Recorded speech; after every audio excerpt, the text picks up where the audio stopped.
Hello guys, आपका मेरे channel smart study में स्वागत है। आज हम डायरेक्टरेट ऑफ एजुकेशन की तरफ से दिया जाने वाला practice paper natural science class 9th का सॉल्व करने वाले हैं। सेशन है 2023 एंड 24। तो आइए स्टार्ट करते हैं। यहाँ पे आपको हिंदी और इंग्लिश मीडियम दोनों में ही क्वेश्चन सॉल्व किए जाएंगे। तो आइए स्टार्ट करते हैं। सेक्शन ए स्टार्ट करते हैं। सबसे पहले यहाँ पे the similarity between solid liquid and gas matter is that. यहाँ पे क्या कहा गया है कि सॉलिड लिक्विड और गैस में क्या सिमिलरिटीज है। ऑक्यूपाई स्पेस, हाँ तीनों ही स्पेस ऑक्यूपाई करते हैं। हैव मास, तीनों में ही मास होता है। Both A and C and fix shape, देखो फिक्स शेप, लिक्विड की कोई फिक्स शेप नहीं होती है। तो सी आंसर यहाँ पे क्या हो जाएगा, करेक्ट हो जाएगा। उसके बाद नेक्स्ट क्वेश्चन देखते हैं। When 20 gram potassium permanganate is dissolve into 100 ml of water, there is no increase of the volume. This observation indicate 20 gram potassium permanganate लिया है, उसको 1000 ml में मिक्स कर दिया, लेकिन उसका क्या है, वो जो वॉल्यूम है वो इंक्रीज नहीं हुआ। क्यों इंक्रीज नहीं हुआ? क्योंकि उसके वाटर के अंदर जो स्पेस है, उसके अंदर वो जो पोटेशियम परमैंगनेट है वो एडजस्ट हो गया। तो particle A have the space, particle of water have space between them into which potassium permanganate particles fit. तो ए आंसर यहाँ पे क्या हो जाएगा, सही हो जाएगा। Which of following is not a liquid gas aerosol. तो यहाँ पे पूछा गया कि कौन सा इसके अंदर से लिक्विड गैस एसिरोल नहीं है। तो बी आंसर क्लाउड यहाँ पे सही हो जाएगा। अब एक बार यहाँ से फटाफट देख लेते हैं। ठोस, द्रव और गैस पदार्थ के बीच में क्या समानता है कि स्थान भी दोनों स्थान घेरते हैं और दोनों में द्रव्यमान होता है। तो फर्स्ट में सी आंसर हो जाएगा। 20 ग्राम पोटेशियम परमैंगनेट में 1000 ml पानी मिलाया जाता है, लेकिन आयतन में कोई वृद्धि नहीं होती, क्योंकि पानी के कणों के बीच में रिक्त स्थान होता है, जिसमें पोटेशियम परमैंगनेट क्या हो जाता है, उसमें समावेशित हो जाता है। थर्ड क्वेश्चन देखते हैं। निम्न में से कौन सा द्रव गैस एसिरोल नहीं है? बी बादल इसका आंसर हो जाएगा। नेक्स्ट देखते हैं क्वेश्चन 4। Na2CO3 में मौजूद आयन है। तो Na2CO3 में Na+CO3-2, ए आंसर यहाँ पे सही हो जाएगा। Question number 5। जब 6 ग्राम कार्बन को 16 ग्राम ऑक्सीजन से जलाया जाता है तो 22 ग्राम कार्बन डाइऑक्साइड उत्पन्न होती है। यदि 6 ग्राम कार्बन को 30 ग्राम ऑक्सीजन से जलाया जाएगा तो उत्पन्न होने वाली जो गैस है वो कितनी होगी। तो ये क्वेश्चन आपका होमवर्क में देती हूँ, इसको आप सोल्व करने की कोशिश कीजिएगा और कमेंट में इसका आंसर दीजिएगा। अब देखते हैं नेक्स्ट क्वेश्चन में क्या कहा गया है। यहाँ पर क्वेश्चन नंबर 6 देखो क्या है। परमाणुओं की संरचना के बारे में कौन सा कथन गलत है? आपको यहाँ पे गलत जो स्टेटमेंट गलत है उसके बारे में बताना है। क्वेश्चन सी में देखो क्या है। परमाणु एक अविभाज्य कण है। तो परमाणु क्या है, एक विभाज्य कण है। प्रोटॉन, इलेक्ट्रॉन, न्यूट्रॉन में क्या हो जाता है, विभाजित हो जाता है। तो ये स्टेटमेंट सही नहीं है। समग्र रूप से परमाणु उदासीन होते हैं। परमाणु का संपूर्ण द्रव्यमान नाभिक में होता है। तो ये भी सही है। तो मतलब यहाँ पे सिर्फ फर्स्ट स्टेटमेंट गलत है। तो सी आंसर यहाँ पे क्या हो जाएगा, सही हो जाएगा, कि केवल फर्स्ट स्टेटमेंट यहाँ पे क्या है, गलत है, बाकी दोनों स्टेटमेंट सही है। सी आंसर यहाँ पे सही हो जाएगा। नेक्स्ट देखते हैं क्या कहा गया है। किसी तत्व के परमाणु में एम कोश में संयोजकता इलेक्ट्रॉन, संयोजक कोश में 3 संयोजकता इलेक्ट्रॉन है। तत्व की परमाणु संख्या बताइए। तो देखो क्या कहा जा रहा है। अगर हम कहते हैं कि 3 उसकी संयोजकता है, तो 3 संयोजकता कब होगी? मान लो पहले 2 आया, उसके बाद 8 आया, और अब अगर 3 इलेक्ट्रॉन है तो उसकी संयोजकता कितनी हो जाएगी, 3 हो जाएगी। इस समय इसकी संयोजकता कितनी हो जाएगी, 3। तो कितना, 8 और 2 10, 13। डी आंसर यहाँ पे क्या हो जाएगा, सही हो जाएगा। मतलब कि उसमें कितना है, कितने उसके अंदर इलेक्ट्रॉन है, 13 इलेक्ट्रॉन है। 8 और 2 तो क्या है, कंप्लीट है इसकी शेल, लेकिन जो 3 है वो क्या है, इनकम्प्लीट है। क्वेश्चन नंबर 4 देखिए क्या है। द आयन प्रेजेंट Na2CO3 में क्या होगा, ए आंसर यहाँ पे सही होगा। Na+CO3-2 हो जाएगा। नेक्स्ट देखो क्या कहा गया। क्वेश्चन नंबर 5 आपका होमवर्क है। आप इसे होमवर्क में क्वेश्चन को सोल्व करके कमेंट में आंसर करेंगे। आप भी के कमेंट के साथ इसका आंसर मैं सोल्व करके आपको दिखाऊंगी। क्वेश्चन नंबर 6 देखिए। Which of the following is incorrect statement about the atom. Atom के बारे में कौन सी है कि एटम एक इंडिविजुअल पार्टिकल है, मतलब इसको आगे ब्रेक नहीं किया जा सकता, लेकिन किया जा सकता है। तो सी आंसर यहाँ पे सही हो जाएगा। नेक्स्ट देखते हैं question number 7। Atom have an element 3 valency electron. 3 valency electron है। The atomic number of this element will be, तो क्या होगा, अभी बताया था 2, 8 और 3 मतलब कि 13। डी आंसर यहाँ पे क्या हो जाएगा, सही हो जाएगा। The role of ribosome is, ribosome का रोल क्या है, प्रोटीन बनाने के लिए साइट देता है। ये तो प्रोटीन सिंथेसिस के लिए साइट देता है। तो ए आंसर यहाँ पे सही हो जाएगा। नेक्स्ट देखिए। Lotus stem float in water due to the presence of, lotus का जो स्टेम है वो वाटर के अंदर फ्लोट करता है, डूबता नहीं है। क्यों? क्योंकि इसके अंदर एरियोकाइमा क्या होते हैं, प्रेजेंट होते हैं। तो ए आंसर यहाँ पे सही हो जाएगा। क्वेश्चन नंबर 10 देख लेते हैं। Which of the following graph show uniform motion. Uniform motion कहाँ पे नजर आ रहा है आपको? तो देखो यहाँ पे तो स्टेबल है, कहीं चल ही नहीं रहा। यहाँ पे पहले इंक्रीज हुआ फिर डिक्रीज हो गया। यहाँ पे पहले धीरे स्पीड थी फिर तेज हो गई। यूनिफॉर्म मतलब कि एक ही समान से जो मोशन हो रहा है। तो यहाँ पे ये वाला कि एक ही समान से जो है वो हो रहा है। तो ए आंसर यहाँ पे क्या हो जाएगा, सही हो जाएगा। क्वेश्चन नंबर 8 देखते हैं, राइबोसोम की भूमिका क्या है? प्रोटीन संश्लेषण का स्थान है, तो ए आंसर यहाँ पे सही हो जाएगा। कमल का तना किसकी उपस्थिति के कारण पानी में तैरता है? तो कमल का जो तना है एरेनकाइमा की तरफ की प्रेजेंस की वजह से क्या होता है? पानी में तैरता है। निम्नलिखित में से कौन सा ग्राफ एक समान गति दर्शाता है? ए ग्राफ यहाँ पे हो जाएगा क्योंकि एक सीधी रेखा जा रही है तो एक समान गति यहाँ पर दिखाता है।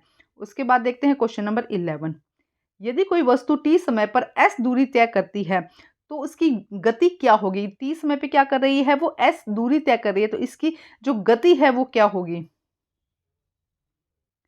तो यहाँ पे हो जाएगा v। देखो s मतलब दूरी बटा समय होता है ना, तो हम लिखते हैं दूरी, दूरी क्या है? s दूरी है, समय कितना है? t। तो ए आंसर यहाँ पे क्या हो जाएगा? सही हो जाएगा। हम ए पे टिक लगा देंगे यहाँ पर। उसके बाद नेक्स्ट क्वेश्चन देखते हैं हम यहाँ पर, एक लड़का चलती ट्रेन में एक सिक्का उछालता है और वो उसके पीछे गिर जाता है, इसका मतलब यह है कि ट्रेन चल रही है। तो अब देखो क्या कह रहा है कि एक ट्रेन है जो चल रही है, सिक्का उछाला तो सिक्का, वो क्योंकि गाड़ी आगे चली होगी, सिक्का ऊपर उछला होगा तो सिक्का पीछे की तरफ गिरा होगा। तो इसका मतलब है कि गाड़ी क्या है? एक त्वरित गति से चल रही है, मतलब एक उसके अंदर एक्सीलरेशन है जिसकी वजह से गाड़ी चल रही है। नेक्स्ट देखिए, वस्तु जिसमें तुलनात्मक रूप से कम जड़त्व है, यहाँ पे कुछ ऑप्शंस दिए गए हैं, उनमें हमें सॉल्व करना है। देखो क्या कहा गया है, इसमें भी ए हो जाएगा, इसमें भी ए। माना कि सभी वस्तुओं का आकार एक ही है, कुछ यहाँ पे बॉल्स दी गई है, गेंद दी गई है जिनका आकार सेम है, तो किसके अंदर जड़त्व सबसे कम है?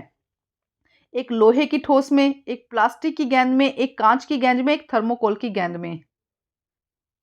तो देखो यहाँ पे क्या होगा, जड़त्व, जो भी चीज़ भारी होती है उसके अंदर उतना ही ज़्यादा जड़त्व होता है, मतलब वो अपनी जगह पे बनी रहती है। तो इनके अंदर सबसे जो हल्की है वो कागज की गेंद है, जिसके अंदर क्या होगा? जड़त्व सबसे कम होगा। अगर यही पूछा जाए कि जड़त्व किसमें सबसे ज़्यादा होगा, तो एक लोहे की ठोस जो गेंद है उसके अंदर जड़त्व सबसे ज़्यादा होगा। Question number 11, if an object travel at distance in time T then speed will be, तो स्पीड कितना हो जाएगा? वी, ये कहते हैं डिस्टेंस डिवाइडेड बाय टाइम, तो ए आंसर यहाँ पे क्या हो जाएगा? करेक्ट हो जाएगा। A boy is moving train toss a coin with fall behind him, एक टॉस लिया, जो कॉइन है वो पीछे की तरफ गिरा, it mean train travelled with acceleration motion. A answer यहाँ पे सही हो जाएगा। Object that comparatively has least inertia, तो जितना हल्का होगा उसमें इनर्शिया उतना ही कम होगा, तो ए पेपर बॉल, सी आंसर यहाँ पे क्या हो जाएगा? करेक्ट हो जाएगा। नेक्स्ट देखते हैं question number 14, the value of acceleration due to the gravity, gravity के कारण जो एक्सीलरेशन की वैल्यू है वो कहाँ पर ज्यादा होगी, कहाँ पर कम होगी? तो पोल्स पे क्या होती है? ज्यादा होती है, तो बी आंसर यहाँ पे क्या हो जाएगा? सही हो जाएगा। नेक्स्ट देखते हैं 15 question, the energy derived from the atom that is use to run power plant is, तो न्यूक्लियर एनर्जी, यहाँ पे बी आंसर क्या हो जाएगा? करेक्ट हो जाएगा। कंप्रेस स्प्रिंग, अगर एक स्प्रिंग को कंप्रेस कर देते हैं तो उसके अंदर क्या है? पोटेंशियल एनर्जी, तो बी आंसर यहाँ पे सही हो जाएगा।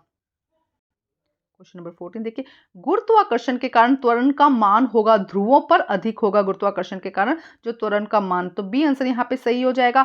परमाणु से प्राप्त ऊर्जा जिसका उपयोग बिजली संयंत्रों को चलाने के लिए किया जाता है, तो परमाणु से प्राप्त ऊर्जा जिसका उपयोग बिजली संयंत्रों को चलाने के लिए किया जाता है, तो परमाणु से प्राप्त ऊर्जा जिसका उपयोग बिजली संयंत्रों को चलाने के लिए किया जाता है, ए परमाणु ऊर्जा होगा। इंग्लिश मीडियम वाले भी देख लें, इसका आंसर क्या हो जाएगा? ए हो जाएगा। ठीक है, उसके बाद नेक्स्ट देखो, संपीड़ित स्प्रिंग में होती है स्थितिज ऊर्जा, बी आंसर यहाँ पे क्या हो जाएगा? सही हो जाएगा। नेक्स्ट देखते हैं, अब एक सेकेंड, यहाँ पे जो आंसर था, the energy drive from the atom that use to run power plant is atomic energy, A answer यहाँ पे सही हो जाएगा। इसके बाद यहाँ पे 17 to 20 क्वेश्चन है, इनको हम इकट्ठा समझ लेते हैं, उसके बाद आंसर्स देखेंगे। जल की परमाणुकता 3 होती है, तो जल में 3 परमाणु है। देखो H2O, H कितना है? 2 है। ऑक्सीजन कितना है? 1। तो जल की परमाणुकता कितनी है? 1 है। ये कथन क्या हो गया? सही। परमाणुकता एक अणु का निर्माण करने वाले परमाणुओं की संख्या है, क्योंकि परमाणुकता सही है इस स्टेटमेंट, तो यहाँ पे ए आंसर क्या हो जाएगा? सही हो जाएगा। नेक्स्ट देखो क्या है, जाइलम एक संवहन उत्तक है, सही है स्टेटमेंट। उसके बाद पौधों में पानी और खनिज को परिवहन जाइलम के माध्यम से होता है, तो जाइलम एक संवहन उत्तक है क्योंकि पौधों में पानी और खनिज का परिवहन जाइलम के माध्यम से होता है, तो ये भी इसकी स्टेटमेंट की व्याख्या भी सही कर रहा है, तो यहाँ पे भी ए आंसर हो जाएगा। नेक्स्ट देखिए क्या कहा गया है, दुर्घटना को रोकने के लिए सुरक्षा बेल्ट पहने जाते हैं, बिल्कुल ये स्टेटमेंट सही है। सुरक्षा बेल्ट हमारे शरीर को एक बल लगाती है जो हमारे आगे बढ़ने की गति को धीमा कर देती है, यहाँ पे भी ए आंसर हो जाएगा, क्योंकि सही व्याख्या, अभी तक तीनों क्वेश्चन में सही व्याख्या हो रही है। सोयाबीन एक खरीफ की फसल है, ये स्टेटमेंट सही है। वर्षा ऋतु में उगाई जाने वाली फसल रबी की फसल होती है, तो ये स्टेटमेंट गलत है, तो यहाँ पे आंसर सी हो जाएगा। फर्स्ट सही है और दूसरी स्टेटमेंट क्या है? गलत है। देखो क्वेश्चन क्या है, एटोमिसिटी ऑफ वाटर इज 3, बिल्कुल सही है। Atomicity is the number of the atom considering a molecule, ये भी एकदम सही है, तो इसमें हो जाएगा ए। नेक्स्ट देखो क्या है, xylem is a vascular tissue, बिल्कुल सही है, जाइलम एक वेस्कुलर टिश्यू है। Water and mineral are transported in the plant throughout the xylem, बिल्कुल ये स्टेटमेंट भी क्या हो जाएगी, सही हो जाएगी, उसकी एक्सप्लेनेशन भी सही है। Safety belt are worn to prevent accident, statement सही है। इसका रीजन देखो, safety belt exert a force on our body to make the forward motion slower, ये भी स्टेटमेंट सही है, ए आंसर हो जाएगा यहाँ पे भी। Soybean is a kharif crop, ये खरीफ क्रॉप होती है soybean. Crop grown in a rainy season are called rabi crop, तो ये स्टेटमेंट यहाँ पे गलत होगी, ना ही कोई एक्सप्लेनेशन है, तो सी आंसर यहाँ पे क्या हो जाएगा, सही हो जाएगा। तो ये सारे ऑब्जेक्टिव टाइप क्वेश्चन थे। अब हम देखते हैं सेक्शन बी। सेक्शन बी में क्या कहा गया है, ध्यान से देखते हैं।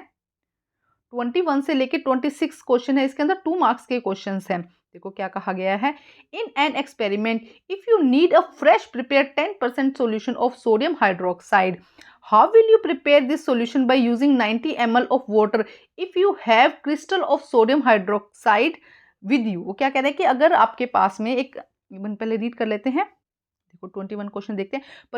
एक प्रयोग में यदि आपको सोडियम हाइड्रोक्साइड का तुरंत तैयार किया गया 10% विलयन की आवश्यकता है, आपको क्या करना है, 10% विलयन बनाना है सोडियम हाइड्रोक्साइड का। आपके पास सोडियम हाइड्रोक्साइड के क्रिस्टल हैं, तो आप 90 मिलीलीटर जल का उपयोग करके यह विलयन कैसे तैयार करेंगे। तो देखिए क्या करना है, if you want to make 10% solution at 10 gram, हमें क्या करना है, 10 ग्राम ऑफ Na, जो क्रिस्टल्स थे NaOH को 90 ml ऑफ वाटर में क्या कर देना है, ऐड कर देना है। बस इतना ही इसमें लिखना है कि हम क्या करेंगे, 10 ग्राम जो NaOH है, जो क्रिस्टल है, उसमें से फोड़ कर अलग करके 10 ग्राम को अलग नाप लेंगे, और 10 ग्राम जो NaOH है उसको 90 ml वाटर में मिक्स कर देंगे, then will get to a 10% NaOH solution. क्या होगा, यदि आप 10% समाधान चाहते हैं, ये 10% सॉल्यूशन, ये सॉल्यूशन है, समाधान नहीं, यहाँ पे सॉल्यूशन है, विलयन चाहते हैं, तो 90 ml 90 ग्राम पानी में आयनीकृत 10 ग्राम NaOH मिलाएंगे। हम क्या करेंगे, 90 ग्राम तो हमारे पास में क्या होगा, वाटर होगा, H2O होगा, और 10 ग्राम हमारे पास में क्या हो जाएगा, यहाँ पे 10 ग्राम NaOH होगा, इनको मिलाएंगे तो हमें 10% NaOH विलयन मिल जाएगा।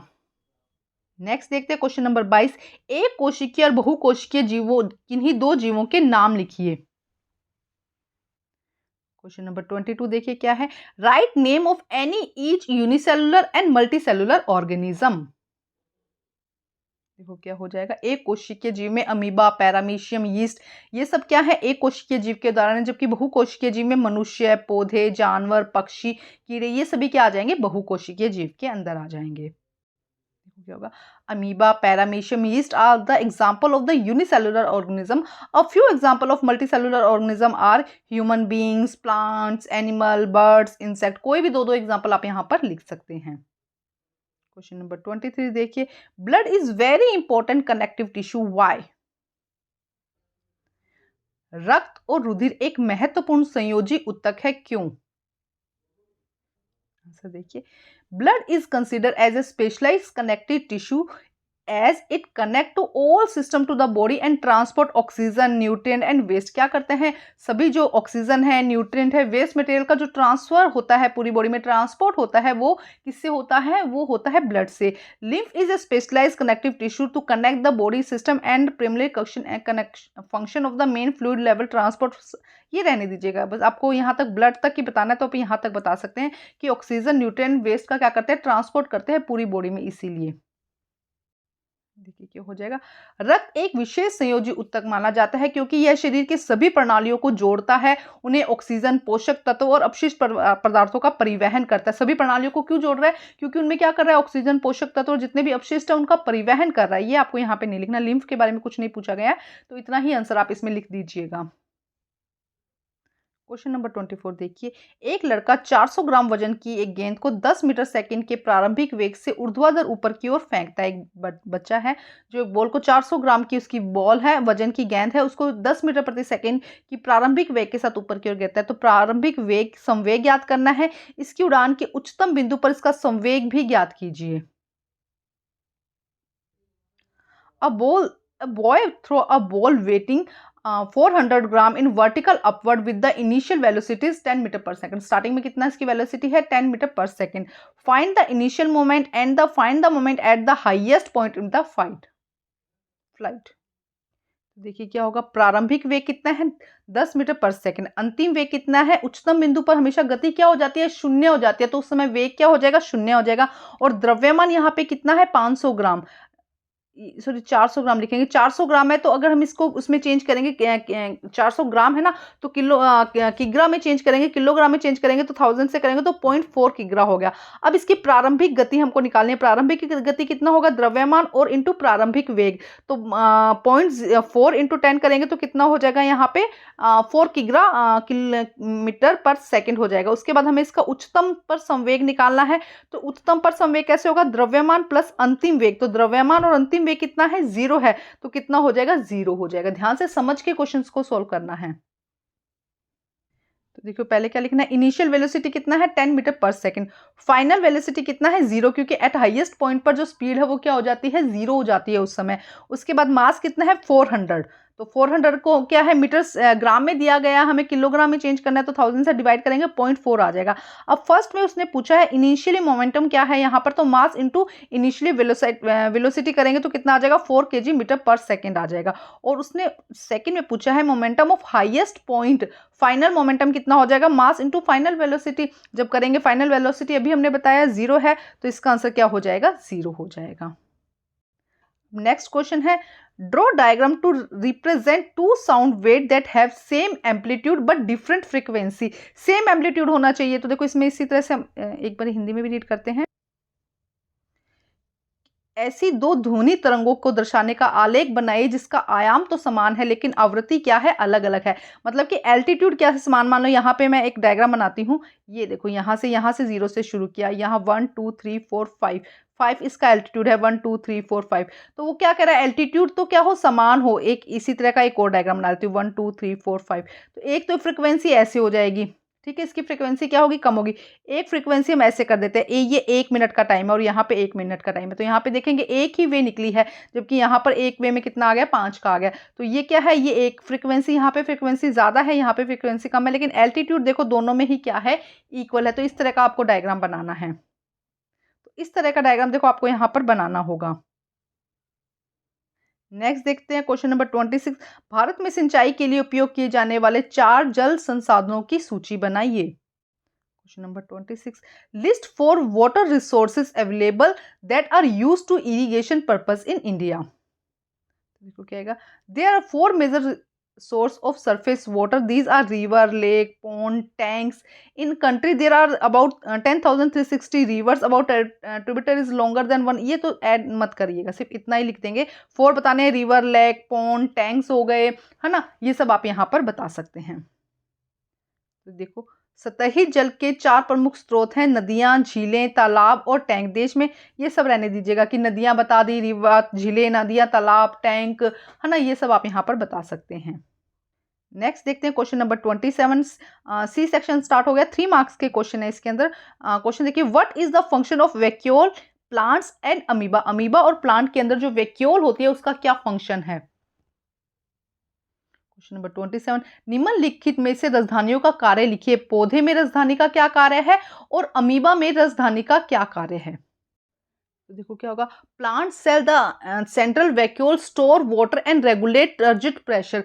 प्लांट सेल क्या करती है, वाटर को स्टोर करने का, भंडार करने का, पानी को स्टोर करने का काम करती है और रेगुलेट करने का काम करती है। जबकि अगर अमीबा में बात करें तो उसके अंदर कॉन्ट्रेक्टाइल जो वैक्यूल होती है जो वाटर को पंप आउट करती है, and cell through the process called osmoregulation. और किसका काम करती है, ओस्मो रेगुलेशन का। यहाँ पे आप लिखेंगे स्टोरेज का, भंडारण का काम करती है, और यहाँ पे लिखेंगे आप ओस्मो रेगुलेशन का काम करती है, मतलब कि जल संतुलन का काम करती है, ये लिख देंगे। दो ही एक एक लाइन का एक एक नाम होगा, आंसर हाफ ऑफ मार्क्स का। तो एक में आप लिख देंगे कि भंडारण का काम करती है, स्टोरेज का काम करती है, सेकंड में लिख देंगे कि ओस्मो रेगुलेशन का काम करती है, जल संतुलन का काम करती है। इसके सेकंड में क्वेश्चन कहा है, किस कोशिकाओं को कोशिका के आत्मघाती के रूप में जाना जाता है। किस कोशिकाओं को कहते हैं हम, लाइसोसोम को कहते हैं। यहाँ पर इतना ही लिख दीजिए क्योंकि सिर्फ नाम ही पूछा है, किस कोशिकाओं को आत्मघाती थैली के नाम से जाना जाता है, तो लाइसोसोम को। क्या है, which cell organelles is known as suicidal bag of a cell, तो लाइसोसोम इसका आंसर हो जाएगा। देखो क्या है, lysosome are called the suicidal bag of the cell because they have hydrolytic enzyme store it, and these enzymes are used to digest complex molecule in a cell. When released into the cytoplasm, these enzymes can digest and destroy the cell itself, therefore is called suicidal bag. ये question इस तरह भी आ सकता है कि क्यों कहते हैं, क्योंकि इसके अंदर हाइड्रोलाइटिक डाइजेस्ट वाले एंजाइम होते हैं जो कई बार क्या करते हैं, सेल को ही डाइजेस्ट कर जाते हैं। क्या है, लाइसोसोम को कोशिका की आत्मघात थैली कहा जाता है क्योंकि इसमें हाइड्रोलिटिक एंजाइम्स होते हैं, जमा होते हैं। इन एंजाइमों का उपयोग कोशिका जटिल अणुओं को पचाने के लिए किया जाता है। जब साइटोप्लाज्म में इन्हें छोड़ा जाता है तो कई बार ये क्या करते हैं, एंजाइम कोशिका को ही क्या करते हैं, पचा सकते हैं और उन्हें नष्ट कर सकते हैं, इसीलिए इन्हें आत्मघाती बैग भी कहा जाता है। ये क्वेश्चन भी आता है कि क्यों कहा जाता है, तो आपको इसमें ये लिखना होगा। देखते हैं क्वेश्चन नंबर 28 क्या है। Name any 3 epithelial tissue and their location in animals.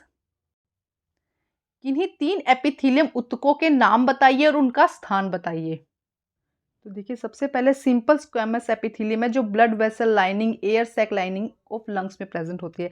Simple cuboid epithelium है जो tubular lining of the kidney and glandular duct में प्रेजेंट होती है। उसके बाद में सिंपल कोल्यूमनर एपिथेलियम है जो digestive track and upper respiratory tract में प्रेजेंट होती है।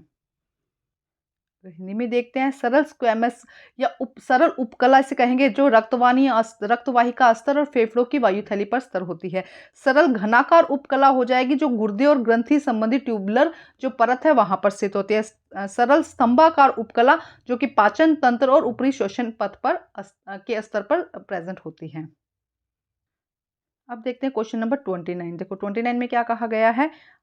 एक छात्र 10 मीटर भुजा वाले एक वर्गाकार बगीचे की सीमा के साथ पथ पर चलना शुरू करता है। उसे 10 मीटर का रास्ता तय करने में 40 सेकंड का समय लगता है। 2 मिनट से 20 सेकंड के अंत तक छात्र की दूरी का विस्थापन का परिणाम ज्ञात करना है। यदि छात्र वर्गाकार मैदान की 2 मीटर 40 सेकंड में पूरी करता है तो उसकी गति की गणना कीजिए। तो ये क्वेश्चन आपको होमवर्क में है, आप कमेंट में इसका आंसर करिएगा और इसी के साथ मैं वीडियो बनाऊंगी। मैं इसलिए कुछ क्वेश्चन होमवर्क में दे रही हूँ जिससे कि आप मुझे लगेगा कि हाँ आपने वीडियो देखा है और समझ रहे हो। तो ऐसे क्वेश्चन को आप इन क्वेश्चंस को जो क्वेश्चन होमवर्क में दिए उनको होमवर्क में करके लाइएगा और मैं जैसे आपके कमेंट आएंगे उसका एक वीडियो बना दूंगी। अब हम इसका नेक्स्ट क्वेश्चन देख लेते हैं। इसके अथवा में दिया गया है, एक कार 6 सेकंड से अपनी गति 80 किलोमीटर से घटाकर 7 किलोमीटर प्रति घंटा कर देती है तो कार का त्वरण आपको बताना है। 29वां जो क्वेश्चन है ये वाला आपका होमवर्क में है। इसका और वाला क्वेश्चन मैं आपको करवा देती हूँ होमवर्क में, कमेंट में जरूर करिएगा जिससे कि आप ही के आंसर के साथ में मैं वीडियो बना दूं। A car decrease its speed to 80 kilometre to 60 kilometre per second, find the acceleration of the car. तो देखो u कितना हो जाएगा इसका जो है 80 किलोमीटर पर सेकेंड, v कितना हो जाएगा इनिशियल और फाइनल जो वेलोसिटी है वो कितना हो जाएगा 60। तो हम इसको मीटर पर सेकेंड में चेंज करेंगे तो कितना आएगा 22, ये डिवाइडेड बाय 5 डिवाइडेड बाय 18 लिखा गया है यहाँ पे 22.22 एंड 16.67, ठीक है। उसके बाद t यहाँ पे टाइम से लिया गया, t कितना है 5 सेकेंड। तो इसका उपयोग करेंगे a इक्वल किसके है v माइनस यू टी, इस फॉर्मूले का यूज करके जब हम इसको सॉल्व करेंगे तो हमारा आंसर यहाँ पे कितना आएगा -1.11 मीटर सेकेंड स्क्वायर, ये हमारा आंसर हो जाएगा। देखो u यहाँ पर कितना हो जाएगा 80, v कितना हो जाएगा 60 किलोमीटर पर आवर। इसको हम क्या करेंगे डिवाइड करेंगे तो डिवाइडेड बाय यहाँ लिखेंगे 1/18 लिखेंगे क्योंकि हमें मीटर पर सेकंड में डिवाइड करना है। तो यहाँ पे ये आ जाएगा। फिर t कितना है 5 सेकंड है। उसके बाद इस फॉर्मूले को यूज करके हम आंसर निकालेंगे तो हमारा आंसर आ जाएगा ये -1.11 मीटर पर सेकेंड। अब हम क्वेश्चन नंबर 30 करेंगे। क्वेश्चन नंबर 30 में क्या कहा गया है, देखो एक second. Right 3 uses of multiple reflection of sound. ध्वनि के बहुल परावर्तन के 3 उपयोग बताइए। The phenomena of multiple reflection of a sound is used many musical instrument, megaphone, stethoscopes, auditorium ceiling and to amplify the sound to concentrate sound in particular direction। देखो क्या कहा जा रहा है कि मल्टीपल रिफ्लेक्शन से musical instrument, megaphone, stethoscopes, auditorium ceilings को amplify किया जाता है जिससे कि क्या हो साउंड कंसंट्रेट हो गए, एक जगह डायरेक्शन टकराकर क्या हो एक जगह इकट्ठी हो उसके पर्टिकुलर डायरेक्शन दी जा सकती है। ध्वनि के एकाधिक प्रतिबिंब की घटना का उपयोग करते हुए कई संगीत वाद्य यंत्रों, मेगाफोन, स्टेथोस्कोप्स, सभा सागर में किया जाता है। इसका उपयोग यहाँ किया जाता है ध्वनि को बढ़ाने और ध्वनि को एक विशेष दिशा केंद्रित करने के लिए भी जो छतें हैं वो इस तरह से बनाई जाती है जिससे कि क्या हो ध्वनि को बढ़ाया जा सके और एकाग्रित किया जा सके। नेक्स्ट देखते हैं इसके अथवा में क्वेश्चन दिया है, एक लड़के ने एक चट्टान के पास ताली बजाई और 6 सेकंड बाद उसकी प्रतिध्वनि उसे सुनी। यदि ध्वनि v 346 मीटर सेकंड मानी जाती है तो लड़के से चट्टान की दूरी कितनी होगी और ध्वनि की प्रतिध्वनि किसे कहते हैं? A boy clapped his hand near a cliff and heard a echo after 6 seconds. What is the distance cliff from the boy if speed is the sound v is taken by 346? इसी तरह का question sample paper 1 में आया था जहां पे थोड़ा doubt था, तो जो मेथड बताया जा रहा है उसके साथ इसको सोल्व करने की कोशिश कीजिएगा। And what is the vibration of the sound? सबसे पहले देखो ध्वनि की गति क्या है, 346 मीटर पर माइनस सेकंड हो जाएगा। प्रतिध्वनि सुनने में लगा समय कितना है, 6 कितना है 6 सेकंड के, वहां पे 5 सेकंड दिया है, आई थिंक 4 सेकंड दिया है जो सैंपल पेपर 1 में है, या इसके नेक्स्ट जो सैंपल पेपर 2 में है, जो मैंने पहले कराया उसके अंदर। ध्वनि द्वारा तय की गई दूरी 3, तो हम क्या लिखेंगे v into T. v into T कितना हो जाएगा 346 मल्टीप्लाई बाय 6, तो कितना हो जाएगा 31384। अब 6 सेकंड में ध्वनि की चट्टान से व्यक्ति के बीच दुगनी दूरी तय करनी पड़ती है, मतलब यहाँ से लेके वो उसको वापस यहाँ तक आना है, ठीक है, तो दुगनी दूरी तय करनी पड़ती है। तो चट्टान और व्यक्ति के बीच की दूरी कितनी हो जाएगी, 384 माइनस 2 कितना हो जाएगा 692 मीटर। देखो क्वेश्चन को ईजी है, समझो। पहले हमें क्या निकालना है, दूरी निकालनी है दोनों के बीच में कि कितना आई है, और उसमें से क्योंकि यहाँ अगर व्यक्ति यहाँ करे तो गूंज कर क्या होती है, वापस टकरा कर आती है ना, तो यहाँ पे फिर उसे हाफ कर देना है। सेम ऐसा ही क्वेश्चन था उसके अंदर। उसके बाद पूछा गया प्रतिध्वनि। प्रतिध्वनि एक बंद सतह के भीतर फर्नीचर, लोगों और हवा आदि जैसे सतहों से प्रतिबिंबों के कारण बंद होने की ध्वनि की दृढ़ता है। मतलब जब प्रतिध्वनि बार बार क्या की जाती है, रिवर्शन किसे कहते हैं, प्रतिध्वनि एक बंद सतह के भीतर जब आवाज गूंजती है ना, फर्नीचर, लोगो, हवा जैसी आदि सतहों से कई बार प्रतिबिंबों के कारण होने वाली ध्वनि को हम ध्वनि की दृढ़ता है। देखो क्या हो जाएगा, speed of sound is 3v कितना हो जाएगा 346। Time taken the hearing echo कितना हो जाएगा, t इक्वल किसके हो जाएगा 6 सेकंड के। Distance travel by the sound, sound ने कितना ट्रेवल किया, यहां से लेकर पहले यहां गया फिर यहां पहुंचने में कितना टाइम किया, v इंटू टी, तो 346 इंटू 6 कितना हो जाएगा 1384 मीटर, ठीक है। उसके बाद 6 second have travel to twice the time. 6 second में क्या है, एक बारी गया है एक बारी वापस आया है, तो 6 सेकंड में क्या है उसने ट्वाइस बार टाइम जो है वो लिया है, तो हम क्या करेंगे, सिंगल उसको डिवाइडेड 2 से कर देंगे। The distance between the Cliff and the person is 348 divided by 2 692। उसके बाद नेक्स्ट देखो क्या कहा गया है, reverberations is the persistence of sound after it has been stopped due to a multiple reflection from surface such as furniture, people, air and within a closed surface। देखो क्या होगा, adapting to all climate condition। जो question, एक second, question number 31 पहले read करते हैं। List out the various desirable trade for which the cross breeding programme of India and foreign breed in poultry farming are developed. देखो क्या कहा जा रहा है यहाँ पर कि जो क्रॉस ब्रीडिंग करवानी है हम यहाँ पे ब्रीड के बीच में क्रॉस ब्रीडिंग करवानी है, तो उनके लिए डिजायरेबल ट्रेड कौन सी, मतलब कौन सी कंडीशंस चाहिए जो कि क्या हो, desirable trade for which the cross breeding programme develop किया जा सके। उन वांछनीय लक्षणों की सूची बनाइए जिसके लिए मुर्गी पालन में भारतीय और विदेशी नस्लों का संकरण कार्यक्रम विकसित किए गए हैं। देखो क्या होगा, adapting to all climatic condition, सारी जो क्लाइमेट कंडीशन है उसको, उसके लिए वो अडेप्ट होने चाहिए। लो मेंटेनेंस रिक्वायरमेंट, ज़्यादा उनकी देखभाल की उनकी ज़रूरत ना हो, हल्की फुल्की देखभाल में ही रह सके। नंबर उनका ज़्यादा होना चाहिए। क्वालिटी उनकी जो चिक्स की क्वालिटीज़ अच्छी होनी चाहिए। यूजिंग चीपर डाइट, मतलब कम डाइट में अच्छा उनका क्या होना चाहिए, उनको अच्छे वो सर्वाइवल उनका अच्छा होना चाहिए। तो ये कुछ मिनिमम, मतलब कम से कम ये रिक्वायरमेंट चाहिए जिसकी वजह से क्या है, जो क्रॉस ब्रीडिंग को क्या करवाया जाता है। सभी जलवायु परिस्थितियों के अनुकूल ढलना, मतलब जितनी भी, कभी सर्दी है कभी गर्मी है, तो उसके अकॉर्डिंग ऐसा ना हो कि कभी सर्दी आई एक्सट्रीम में तब वो मर जाते हैं, या एक्सट्रीम गर्मी आए तब वो मर जाते हैं। इसके अलावा कम रख रखाव की आवश्यकता हो, चूज़ों की संख्या अधिकतम हो और गुणवत्ता उनकी अच्छी हो, और सस्ते आहार का प्रयोग किया जाए, मतलब सस्ते आहार उनको दिया जाए, खाना दिया जाए जिससे वो अच्छे से सर्वाइव कर सके। नेक्स्ट देखते हैं क्वेश्चन नंबर 32। निम्नलिखित यौगिकों के रासायनिक सूत्र बनाइए। अमोनियम सल्फेट, सोडियम नाइट्रेट और एल्युमिनियम ऑक्साइड। क्वेश्चन नंबर 32 देखिए, right a chemical formula is the following compound, ammonium sulphate, sodium nitrate and ammonium oxide. देखिए यहाँ पे sodium sulphate, ammonium nitrate, ammonium sulphate, sodium nitrate और aluminium oxide, तीन यहाँ पे दिए गए हैं। अमोनियम सल्फेट, सोडियम नाइट्रेट और एल्युमिनियम ऑक्साइड। नेक्स्ट देखते हैं क्वेश्चन नंबर 33। 33 में क्या कहा गया है? Observe that melting and boiling point A B C given in the following. Okay, A का मेल्टिंग पॉइंट और बॉइलिंग पॉइंट, बी का मेल्टिंग और बॉइलिंग पॉइंट और सी का मेल्टिंग और boiling point. State the physical substance A B C in room temperature. 30 room temperature पर ये कहा जा रहा है कि कौन सा फिजिकल स्टेट बताना है हमको। तो यहाँ पर ए यहाँ पर क्या होगा? सॉलिड में होगा, सॉरी बी यहाँ पर क्या होगा? सॉलिड होगा। बाकी ये दोनों यहाँ पर क्या होंगे? लिक्विड फॉर्म में होंगे। ए और सी यहाँ पर क्या होगा? लिक्विड होगा। ये कैसा होगा? ठोस होगा। देखो क्वेश्चन को हिंदी में भी एक बार रीड कर लेते हैं। निम्नलिखित तालिका में ए बी सी के गलनांक और क्वथनांक दिए गए हैं। मेल्टिंग पॉइंट और बॉइलिंग पॉइंट यहाँ पर दिया गया है। आपको बताना है कमरे के तापमान पर ए बी सी की भौतिक अवस्थाएं। तो ये क्या हो जाएगा? ठोस हो जाएगा। बाकी यहाँ पे क्या हो जाएंगे? द्रव अवस्था में हो जाएगी। ये दोनों क्या हो जाएंगे? द्रव अवस्था में। सेकंड में क्या कहा गया? दी गई तालिका में उस पदार्थ का नाम बताइए जिसकी संपीड़नता अधिक होगी और क्यों। तो उस पदार्थ का नाम हमको बताना है यहाँ पे से कि कौन सा है जिसकी संपीड़ितता क्या होगी? सबसे अधिक होगी और क्यों।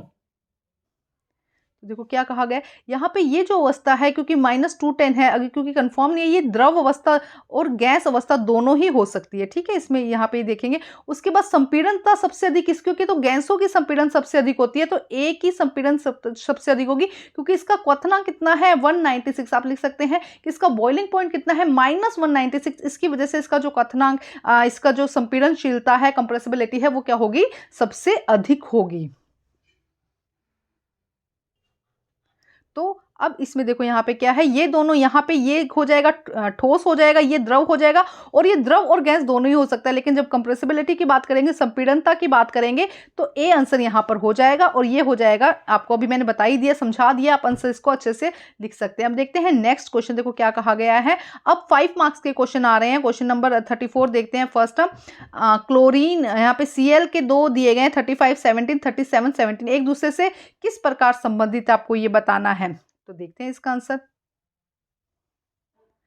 How chlorine 35, chlorine 17, 35 7 11 are related to each other. किस तरह से एक दूसरे से क्या कर रहे हैं? रिलेट कर रहे हैं।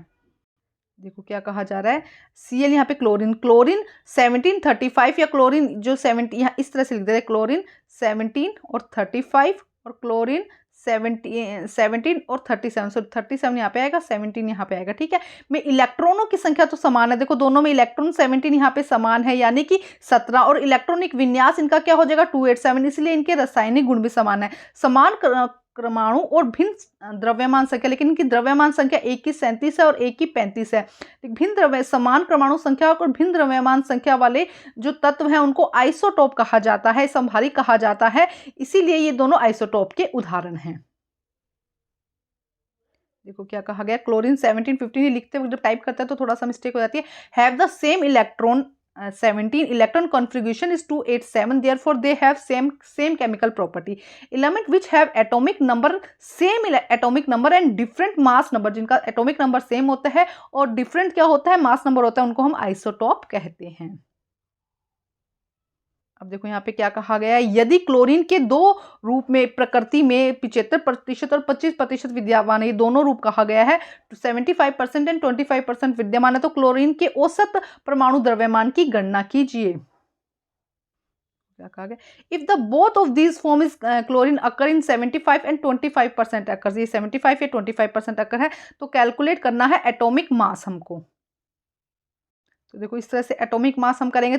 फर्स्ट हम लेंगे 35 इंटू 75, फिर 37 इंटू 2.5, और जब इसको ऐड करेंगे तो 35.5 हमारा यहाँ पे क्या निकल जाएगा? एटॉमिक नंबर निकल जाएगा, एटॉमिक मास निकल जाएगा इसका पूरा। अगर ये 75 लिया, ये 25 लिया, तो दोनों का अगर देखेंगे तो एटॉमिक मास कितना निकल जाएगा? 35.5। देख लो, परमाणु द्रव्यमान इस तरह लिखा जाएगा। औसत परमाणु द्रव्यमान निकालना है, इसको पहले इससे ऐड करेंगे, फिर इससे ऐड करेंगे, जब आंसर निकलेगा हमारा 35.5 हो जाएगा। डिवाइडेड बाय 2 कर देंगे इसको। ठीक है, नेक्स्ट क्वेश्चन देखो क्या है। Draw a label scheme atomic structure of the chlorine atom having Z, जिसमें Z है तो यहाँ पे हमें दिखाना पड़ेगा Z इलेक्ट्रॉन प्रोटॉन, और उसके बाद इसकी शेल्स दिखानी पड़ेंगी। देखो क्या कहा गया। Z17 वाले क्लोरीन परमाणु की नामांकित संरचना का चित्र बनाइए। तो देखिए इस तरह से बनेगा। यहाँ पे अंदर के शेल में 2, उसके बाद में के शेल में 2, एल शेल में 8 और यहाँ पर 7, एम शेल में 7 हो जाएंगे इलेक्ट्रॉन्स। अब इसके अथवा में क्वेश्चन दिया गया है, देखते हैं क्या कहा गया है। स्थिति, आवेश और द्रव्यमान के संबंध में इलेक्ट्रॉन, प्रोटॉन और न्यूट्रॉन के गुणों के बीच में अंतर आपको बताना है कि क्या इनका अंतर है। नेक्स्ट देखते हैं question, distinguish between the property of electron, proton and neutron with the receptive position, charge and mass. देखो क्या कहा जा रहा है, प्रोटॉन धनात्मक रूप से आवेशित होते हैं, न्यूट्रॉन अनावेशित होते हैं और इलेक्ट्रॉन ऋणात्मक होते हैं, ऋणात्मक रूप से आवेशित होते हैं। एक इलेक्ट्रॉन पर ऋणात्मक आवेश एक प्रोटॉन के धनात्मक आवेश को संतुलित कर देता है। प्रोटॉन और न्यूट्रॉन का द्रव्यमान 1 होता है, जबकि इलेक्ट्रॉन का कोई द्रव्यमान नहीं होता। प्रोटॉन और न्यूट्रॉन का द्रव्यमान कितना होता है, 1 होता है, लेकिन जो इलेक्ट्रॉन है उसका कोई द्रव्यमान नहीं होता है। इसके अलावा पोजीशन पूछी गई है, तो प्रोटॉन और न्यूट्रॉन केंद्र में होते हैं। प्रोटॉन और न्यूट्रॉन कहाँ होते हैं, केंद्र में होते हैं, जबकि इलेक्ट्रॉन जो इसकी शेल होती है उसके अंदर प्रेजेंट होते हैं। देखो क्या कहा गया, proton are positively charge, neutron are uncharge and electron are negatively charge. The negative charge in one electron balance the positive charge in one proton.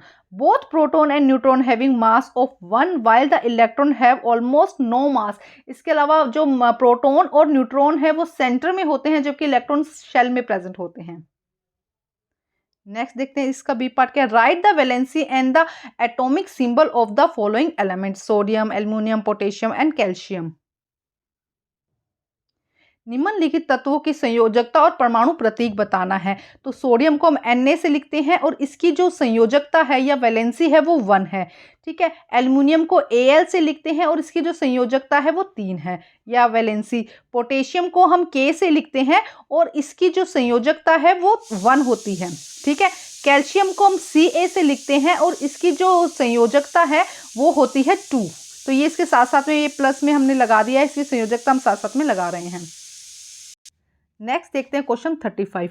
Plastid केवल पादप में स्थित होते हैं, लेकिन ये निम्नलिखित में से किस प्रकार के प्लास्टिड मौजूद होते हैं। प्लास्टिड पादप में होते हैं, प्लांट्स में होते हैं, ये हमें पता है। पंखुड़ियों में कैसा होता है, पत्तियों में कैसा होता है और फल के गुद्दे में कैसा होता है। और इसका भी क्वेश्चन है कि यदि प्लांट में से क्लोरोप्लास्ट को हटा दिया जाए तो क्या होगा। नेक्स्ट देखते हैं क्वेश्चन क्या है, Plastid are present in only plant. Which type of plastid are present? Petals, leaves and fruit pulp. इसका बी पार्ट भी देख लेते हैं। What happen if chloroplast remove from the plant? Explain. देखिए first, chromoplast. There are various color yellow, orange and red. They are present in petals. First पूछा था ना petal, तो वो क्या है, chromoplast of flower and fruit. Chloroplast, उसके बाद सेकंड है chloroplast. They have green color plastid. Chloroplast are green color plastid that contain the pigment of chlorophyll. The function of the chloroplast is to help photosynthesis. This type of plast is present in the photosynthetic parts such as leaf. उसके बाद next है leucoplast. Leucoplast is white mould colourless plastid which different type of shape. Leucoplast occur in fruit, seed tube, rhizome, storage carbohydrate in lipid and protein. Next इसका B part देखते हैं। Without chloroplast entire photosynthesis process get affected. The chlorophyll pigment in chloroplast is responsible for the absorption of light. The absence of the chlorophyll will effect the production of the food in plant. First देखिए, chromoplast जो फूलों की पंखुड़ियां होती है, पीला, नारंगी, लाल, ये फूलों की पंखुड़ियों में प्रेजेंट होते हैं। उसके बाद है क्लोरोप्लास्ट। क्लोरोप्लास्ट हरे रंग का प्लास्टिड है, ये क्लोरोफिल में होता है, क्लोरोफिल होता है। क्लोरोप्लास्ट का कार्य प्रकाश संश्लेषण में सहायता करना है। इस प्रकार प्लास्टिड के पौधे का प्रकाश संश्लेषण द्वारा पत्ती में मौजूद होता है। तो पत्ती में कौन सा होता है, क्लोरोप्लास्ट। उसकी पंखुड़ियों में कौन सा होता है, क्रोमोप्लास्ट। उसके बाद है ल्यूकोप्लास्ट, जो कि कहाँ होता है, फलों में मौजूद होता है, फल में। ल्यूकोप्लास्ट विभिन्न प्रकार की आकृतियों वाला सफेद सांचाहीन रंगहीन प्लास्टिड है। यह कार्बोहाइड्रेट, लिपिड, प्रोटीन के भंडार के कारण फल, बीज और कंद के अंदर पाया जाता है। नेक्स्ट क्वेश्चन था कि क्लोरोप्लास्ट अगर ना हो तो क्या होगा। तो देखो, अगर क्लोरोप्लास्ट के बिना संपूर्ण प्रकाश संश्लेषण की क्रिया प्रभावित हो जाएगी। क्लोरोप्लास्ट में क्लोरोफिल वर्णक सूर्य के प्रकाश के अवशोषण के लिए जिम्मेदार है। क्लोरोप्लास्ट की अनुपस्थिति में पौधों में भोजन के उत्पादन प्रभावित होगा, मतलब भोजन ही नहीं बनेगा, प्रकाश संश्लेषण की प्रक्रिया नहीं होगी और भोजन नहीं बन पाएगा। To test the effect of concentration, इसके और में क्वेश्चन दिया गया of the solution as the cell student on the cell a student place some plant cell and animal cell RBC और for 15 minute in hypertonic solution then shift into the hypotonic solution. Okay, answer the following question. What is hypotonic solution? What will expected observation in the above situation and what is the role of the cell wall in the cell into situation. देखो क्या कहा जा रहा है कि कोशिका विलयन सांद्रता के प्रभाव का परीक्षण करने के लिए एक छात्र ने अति परासरी दाब विलयन में कुछ पादप कोशिका और जंतु कोशिका को 15 मिनट के लिए रखा और फिर उन्हें अल्प परासरणी दाब विलयन में स्थानांतरित कर दिया. तो अल्प परासरणी दाब विलयन किसे कहते हैं? उपरोक्त स्थिति में क्या प्रक्षेपण निकला, मतलब क्या रिजल्ट निकला और कोशिका भित्ति का इसके अंदर क्या रोल है.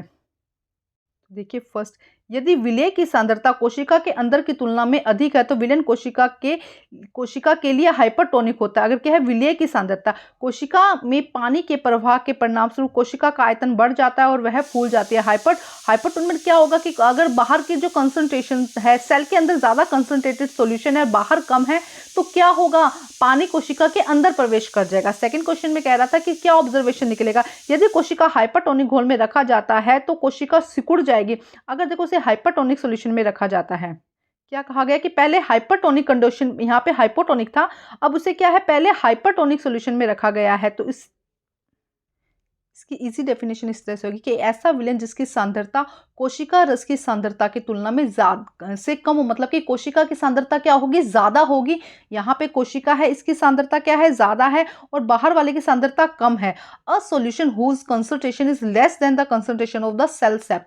तो क्या होगा, पानी यहाँ से क्या होगा, एंटर करेगा, जिससे कि सेल जो है वो क्या हो जाएगी, फूल जाएगी.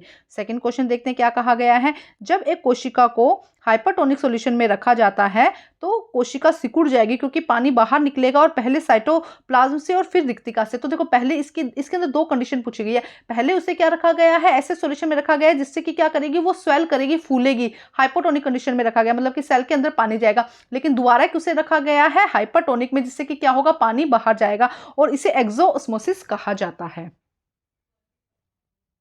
देखिए बी का answer, when a cell place in a hypertonic solution there are more solute in the cell will shrink after as water move out first form of the cytoplasm and then from the vacuole. This process is called exosmosis which lead to the plasmolysis. देखो क्या कहा जा रहा है, अभी समझाया. पहले hypotonic में पहले सेल स्वेल करेगी इस पूरे एक्सपेरिमेंट में और देन क्या होगा, पानी बाहर निकल जाएगा सेल में से. नेक्स्ट उसने पूछा है कि सेल वॉल के काम क्या है, तो मेंटेन करना, उस जो टर्जिटी प्रेशर है उसको बनाना. सेम यही क्वेश्चन सैंपल पेपर 1 में भी है, आप वहां से इसका आंसर चेक कर सकते हैं. अब क्वेश्चन देखते हैं नेक्स्ट क्वेश्चन नंबर 36. गुरुत्वाकर्षण के सार्वत्रिक नियम की व्याख्या कीजिए और इसके गणितीय अभिव्यक्ति भी लिखिए और इस नियम के 3 महत्व बताइए. Explain universal law of gravitational, also write the mathematic expression. B देखिए, write the 3 importance of this law.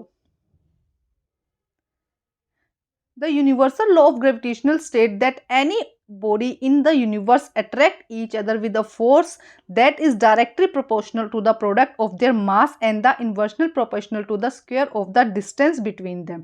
तो ये इसकी स्टेटमेंट है. ये कहा जाता है F equal F1 equal F2 GM1 into GM2 और R2 हो जाएगा यहाँ पे. इसके बाद इसकी इंपॉर्टेंस बतानी है. तो the importance of the universal law gravitational is as follow. Is explain the motion of planet around the sun. ये क्या करता है, एक्सप्लेन करता है प्लैनेट की मोशंस को, सन के अराउंड जो चक्कर लगाते हैं. It help to the determine the trajectory of the astronomical bodies and to predict their motion. It also explain rainfall and the motion of water in the ocean and river.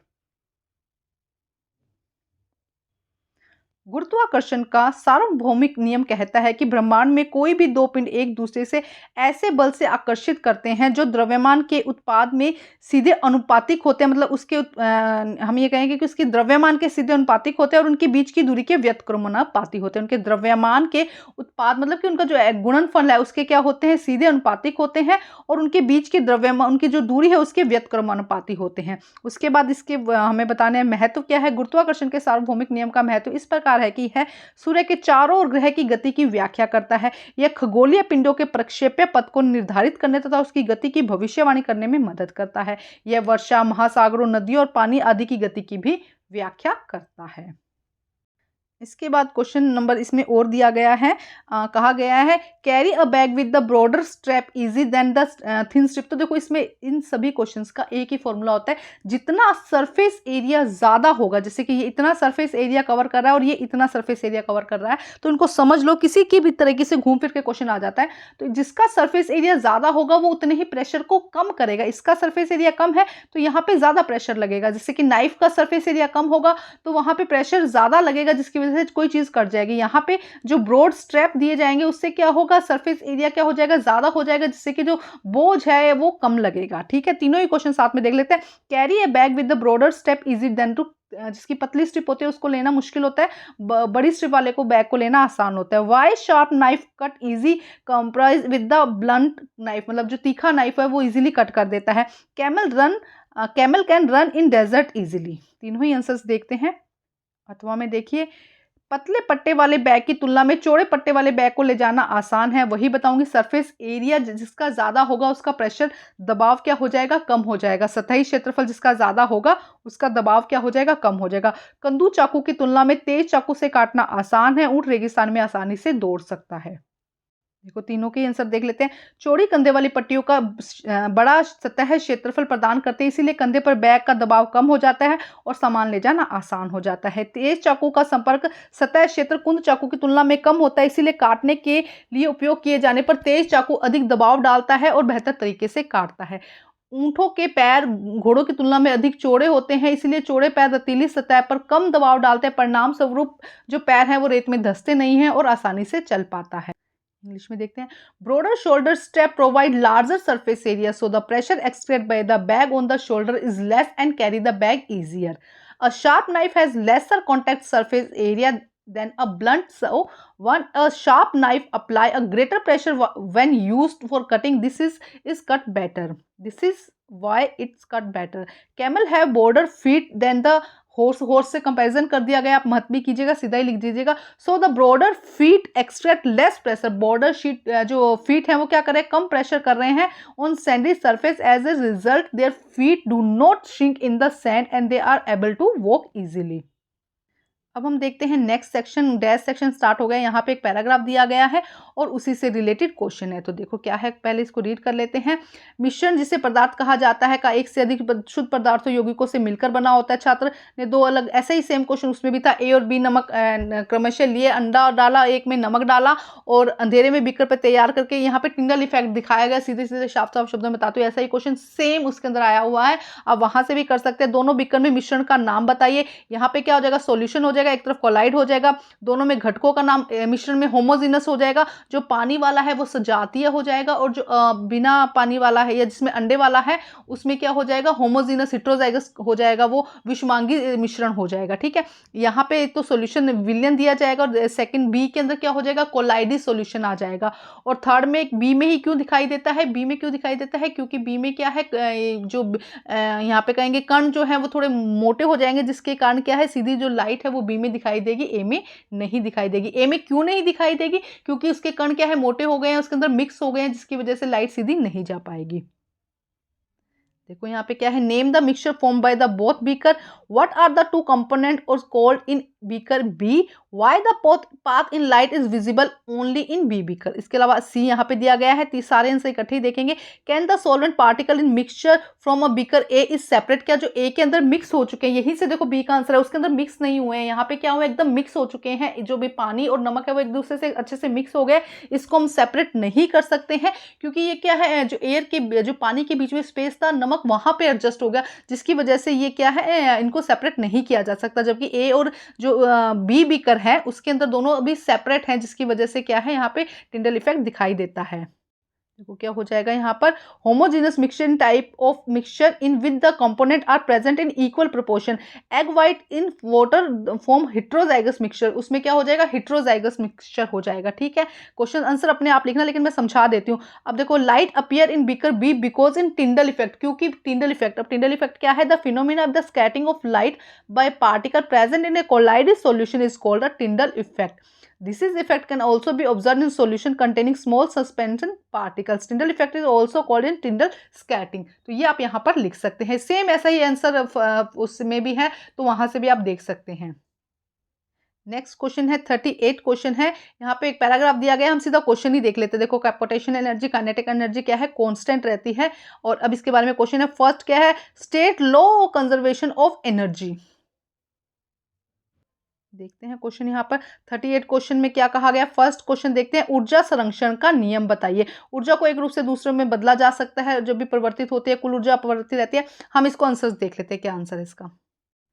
देखो क्या कहा गया, the first law of thermodynamic states that energy can neither be created not be destroy. क्या है, ना energy को क्या बनाया जा सकता है, ना डिस्ट्रॉय किया जाता है। It can be only transfer one two another, एक से दूसरे में क्या किया जा सकता है, ट्रांसफर किया जाता है। This is known the law of conservation of the energy and law of the conservation. देखो क्या कहा गया, ऊष्मागतिकी का पहला नियम यही कहता है कि ऊर्जा को न तो बनाया जा सकता है, न ही नष्ट किया जा सकता है। इसे केवल एक रूप से दूसरे रूप में परिवर्तित किया जा सकता है। इसे ऊर्जा संरक्षण का नियम या ऊर्जा रूपांतरण का नियम भी कहा जाता है। अब देखते हैं इसके नेक्स्ट क्वेश्चन। इसके नेक्स्ट दोनों ही क्वेश्चन आपको होमवर्क में देती हूँ, इनको सॉल्व करके आंसर दीजिएगा, जिससे कि क्या हो, मैं आपको आगे इसका वीडियो बना सकूँ जिसमें सारे क्वेश्चंस हो। तो मैं चाहूंगी कि कोई एक स्टूडेंट सारे क्वेश्चंस करके कमेंट पे मुझे डाल दे, जिससे कि मैं उसका एक वीडियो बना सकूँ, ठीक है, उसके नाम के साथ में, और कौन से स्कूल से है और कौन से मतलब उस क्लास तो 9th का ही होगा, कि कौन से स्कूल से, और अपना नाम दीजिएगा, तो मैं उसके साथ ही ये वीडियो पूरा उसका नाम से डाल दूंगा। अब देखो यहाँ पर आप मेरी इंस्टाग्राम पे आईडी है स्मार्ट स्टडी 10, उसको भी फॉलो कर सकते हैं। उस पर भी शॉर्ट में आपको वीडियोस मिल जाएंगे, ये शॉर्ट में आंसर कीज मिल जाएंगी, जो भी आंसर्स की आ रही है वो आपको इजीली मिल जाएगी। आप SMAR_TSTUDY10 करके उसको फॉलो कर लीजिएगा। अभी नई नई बनाई है, उसको लाइक कीजिए, फॉलो कीजिए। उस पर जो भी इन्फॉर्मेशन आ रही है सर्कुलर बहुत शॉर्ट में, और आंसर की सिर्फ उसकी स्क्रीनशॉट लेकर आंसर की डाल दिया जाएगा, जिससे कि आप फटाफट अपने आंसर्स मैच कर सकें। तो उसको प्लीज़ फॉलो कीजिएगा। तो इसके कुछ क्वेश्चंस आप कर लीजिएगा। अब हम 39th क्वेश्चन देखते हैं। वो आपका होमवर्क में है, आप जरूर उसको कर लीजिएगा। एक छात्र ने सूक्ष्मदर्शी में मांसपेशी उत्तक की 3 स्थायी स्लाइड ABC का प्रक्षेपण किया। नीचे दिए गए चित्र में दिखाया गया है, अवलोकन कीजिए। ओके, हमें अवलोकन करना है। यहाँ पे ABC दिया गया है, तो हमें क्या करनी है, A, B और C, इन तीनों की पहचान करनी है कि तीनों कौन से हैं। उपरोक्त में कौन सी मांसपेशियां ऐच्छिक और अनैच्छिक प्रकृति की है वो बताना है, और मांसपेशी B की विशेषताएं बतानी है। क्या कहा गया, a student observe the permanent slide ABC muscles tissues microscope in shown below. देखो क्या कहा गया, identify the name of the following muscles and which they observe under the microscope. A, B और C को हमें आइडेंटिफाई करना है। Which of the above muscles voluntary and nature, voluntary and non voluntary, इनमें से वॉलेंट्री और non voluntary कौन है उसके बारे में बताना है। Right the characteristic of the muscles B। तो देखो सबसे पहले जो ए दी गई है वो कंकाल मांसपेशी है, जो सेकंड है वो हृदय मांसपेशी है, और थर्ड जो है वो चिकनी मांसपेशी है। दूसरे में कहा गया था कि कंकाल मांसपेशी जो है कि वो है स्वैच्छिक, मतलब कि ऐच्छिक मांसपेशी है, जबकि हृदय और चिकनी मांसपेशियां वो कैसी है, अनैच्छिक मांसपेशियां हैं। उसके बाद बी जो हृदय मांसपेशियां थी, इसकी विशेषता बतानी थी। हृदय मांसपेशियां विशेष प्रकार की अनैच्छिक मांसपेशियां हैं जो केवल हृदय में पाई जाती है। ये सर्कोमियर की उपस्थिति के कारण धारीदार होती हैं, वे शाखित होती हैं। इन तंतुओं की प्रत्येक कोशिका में एक ही केंद्रक होता है, अर्थात एक केंद्रक, ये एक ही केंद्रक, अर्थात वे एक केंद्रक रहित होती है, मतलब एक केंद्रक ही होता है, इतना लिख देंगे। ये जीव पूरे जीवन भर संकुचन करते हैं। ये यहाँ बस इतना ही लिख दीजिएगा, ठीक है।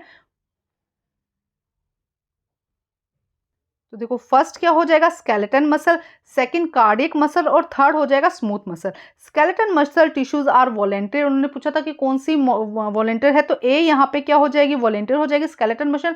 Cardiac and smooth muscle tissues are involuntary, तो ये हो जाएगा बी, ये क्या हो जाएगी, इनवॉलेंटियर हो जाएगी। उसके बाद उन्होंने बी के फंक्शन पूछे हैं कि बी का क्या फंक्शन है, तो बी यहाँ पे कार्डियक मसल है। तो देखो क्या कहा गया है, cardiac muscle are specially type of the involuntary muscles found in only the heart. These are stated due to the presence of sarcomere, stated है क्योंकि सेक्रोमियर इसके पास होता है। They are branched and each cell this fiber has a single nucleus, mean that they are uninucleated. They continue to the perform their concentration throughout the life of the an organism. उसके बाद अब हमारा last question है, और में दिया गया है, for movement the muscles are attach to the bone. Bone से क्या होती है, मसल जो है अटैच होते हैं with the help of connective tissue. Name the muscles, उस मसल का नाम क्या है, skeleton muscle, and the connective tissue क्या है, टेंडम। तो आइए देखते हैं इसका आंसर। तो देखो क्या होगा यहाँ, टेंडन, ये मजबूत रेशेदार संयोजी ऊतक के बने होते हैं और हड्डी से जुड़ते हैं। कंकाल पेशी, उनको क्या कहते हैं, कंकालीय पेशी कहते हैं, विशेष ऊतकों की हड्डियों से जुड़ा होता है जो गति अनुमति देता है। तो स्केलेटन मसल्स हो जाएंगी कौन सी मसल्स है, और जो टेंडन वो क्या हो जाएगा, जो संयोजी ऊतक हो जाएंगे। इसे हिंदी में कंडरा भी कहते हैं, कंडरा, इंग्लिश में टेंडर कहते हैं, हिंदी में कंडरा कहते हैं। तो कंडरा वो संयोजी ऊतक हो जाएगा, और कंकाल की जो पेशी है, स्केलेटन मसल्स जो है, कंकाल पेशी जो क्या हो जाएगी, इसका पेशी का आंसर हो जाएगा।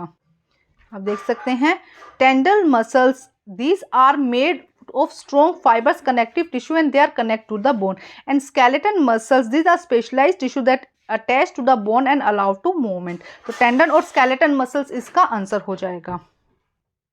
तो यहाँ पे हमारा सैम्पल पेपर कंप्लीट होता है। कुछ क्वेश्चंस रह गए, आप कमेंट करके दीजिएगा, अगर नहीं आएंगे तो उनके आंसर्स मैं आप लोगों के लिए बना दूंगी। मेरे चैनल पर सभी सब्जेक्ट के सैम्पल पेपर मिल जाएंगे, आप वीडियो को लाइक कर सकते हैं और अपने दोस्तों में शेयर कर सकते हैं। Thank you guys.